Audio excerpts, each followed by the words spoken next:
Guys, അങ്ങനെ വീണ്ടും നമ്മൾ കോഴിക്കോടിലേക്ക് വന്നിക്കുകയാണ്. അതെന്തിനാന്നല്ലേ, ഡ്രസ്സ് എടുക്കാനും. എനിക്കും കുട്ടികളൊന്നല്ല കേട്ടോ, ആ പോണ മുതലുണ്ടല്ലോ നമ്മളെ കെട്ടിയോന്, ആ ചങ്ങായിക്ക് ഡ്രസ്സ് എടുക്കാനാണ് നമ്മൾ കോഴിക്കോട്ടേക്ക് വന്നിക്കുന്നത്. ഓനിക്ക് പെരിന്തൽമണ്ണ എവിടെയും കിട്ടാഞ്ഞിട്ട് കോഴിക്കോട് വന്നിക്കുകയെന്നൊക്കെ നമ്മൾ കരുതും. പക്ഷെ അങ്ങനെയല്ല, പെരിന്തൽമണ്ണ മാക്സിൽ കളക്ഷൻ ഇല്ലാത്തതുകൊണ്ട് കോഴിക്കോട് മാക്സിലാണ് കളക്ഷൻ എന്ന് പറഞ്ഞു കണ്ടാണ് ഇങ്ങോട്ട് വന്നിക്കണേ. ഓൻക്കെന്താ മാക്സിൽ തന്നെയുള്ള ഡ്രസ്സ് എടുക്കാൻ പറ്റുമോ നിങ്ങൾ കരുതൂലേ.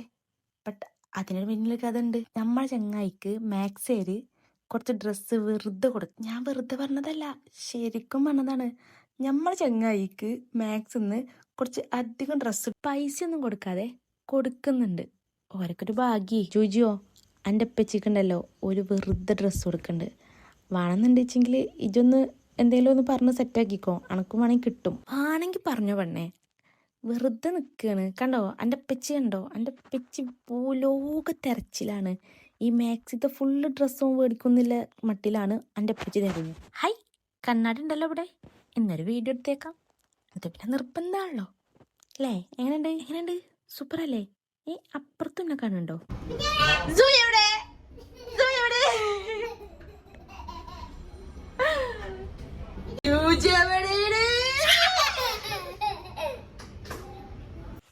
ഈ പാത്തുമ്മ പിന്നെ കൊഞ്ചാൻ തുടങ്ങിക്കഴിഞ്ഞാൽ പിന്നെ നിർത്തൂല കേട്ടോ. പുളിമ അങ്ങോട്ട് കയറി കഴിഞ്ഞാൽ പിന്നെ ഒരു രക്ഷയുണ്ടാവില്ല. പിന്നെ ചിരിയോട് ചിരിയായിരിക്കും. അതാ മെയിൻ കാര്യങ്ങളോട് പറഞ്ഞില്ലല്ലോ.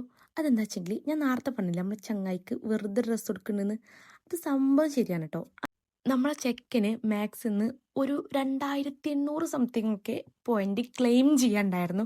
അതുകൊണ്ട് തന്നെ ആ പോയിന്റ് വെച്ചിട്ടാണ് നമ്മൾ ഇന്ന് പർച്ചേസ് ചെയ്തിട്ടുണ്ടായിരുന്നത് ഇവിടെ. അതുകൊണ്ടാണ് ഞാൻ പറഞ്ഞത് നമ്മളെ ചെക്കന് മാക്സിന്ന് പൈസ കൊടുക്കാതെയാണ് സാധനം കിട്ടിയിട്ടില്ലെന്ന്. എന്താ സിംഹം എന്താണ്? ഇവിടുന്ന് കൂടുതൽ വീഡിയോസ് ഒന്നും എനിക്ക് എടുക്കാൻ പറ്റില്ല കേട്ടോ. കാരണം ഈ ഒരു മുതലിന്റെ പിന്നാലെ തന്നെ നമ്മൾ പോയിന്റ് ഒക്കെ ക്ലെയിം ചെയ്ത് കണ്ട് നമ്മൾ അജിക്കാക്കും സൂയിക്കും കേട്ടോ ഡ്രസ്സ് എടുത്തിട്ടുണ്ടായിരുന്നത്. എനിക്ക് എടുത്തിട്ടുണ്ടായിരുന്നില്ല. അപ്പോഴും ഞാനാണ് ഒറ്റപ്പെട്ടിട്ടുണ്ടായിരുന്നത്.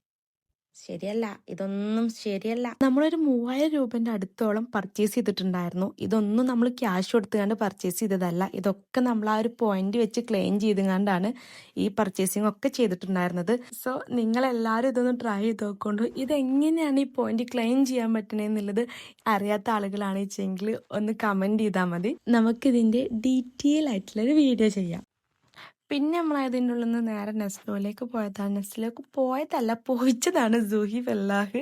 കാരണം അവൾ നമ്മൾ നിൽക്കണതിൻ്റെ ഇടയിൽ അതിൻ്റെ അടിയിലേക്കാണ് ഓടിപ്പോയി. പിന്നെ അതിൻ്റെ ഉള്ളിൽ പോയിട്ട് ഒരു ചെറിയ ജ്യൂസിൻ്റെ ബോട്ടിലൊക്കെ എടുത്തിട്ടാണ് കേട്ടോ ആൾ വന്നിട്ടുണ്ടായിരുന്നത്. പിന്നെ ഒരു എയർലൈറ്റിൻ്റെ കേക്കും, അത് പിന്നെ ഞാൻ എടുത്തു കൊടുത്തതാണ്. എന്നാലും സംഭവം നമ്മൾ വിചാരിക്കണ പോലെ ഒന്നല്ല. നമ്മളെ കുട്ടികളൊക്കെ ശരിക്കും നോക്കണം. നമുക്ക് എപ്പോഴാണ് 8ന്റെ പണി ഇവർ തരിക നമുക്കറിയില്ല. കാരണം നമ്മൾ പോലും അറിയാത്ത സ്ഥലങ്ങളിലൊക്കെയാണ് ഇവർ നമ്മളെ കൊണ്ടുവരുന്നത്. ടേസ്റ്റ് ഉണ്ടോ? സൂപ്പറാണോ? എമ്മിയാണോ?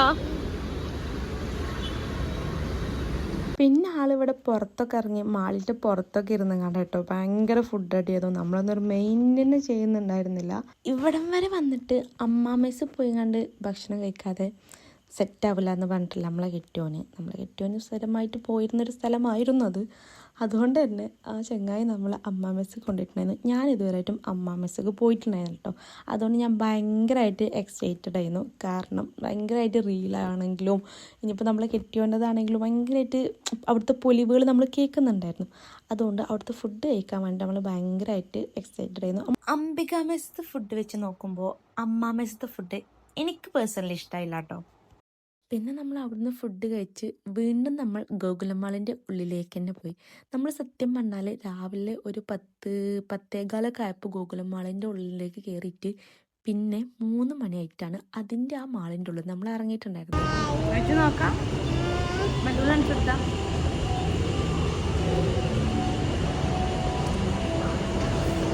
ബലൂണ് കിട്ടിയോ? 2 ബലൂണ് കിട്ടിയോ? പിന്നെ നമ്മൾ ഇവിടുന്ന് നേരെ വിട്ടത് ബീച്ചിലേക്കായിരുന്നു. ഭയങ്കര വെയിലായിരുന്നു. അതുകൊണ്ട് തന്നെ വല്ലാണ്ട് കൂടുതൽ സമയം ബീച്ചിൽ നിന്നിട്ടുണ്ടായിരുന്നില്ല.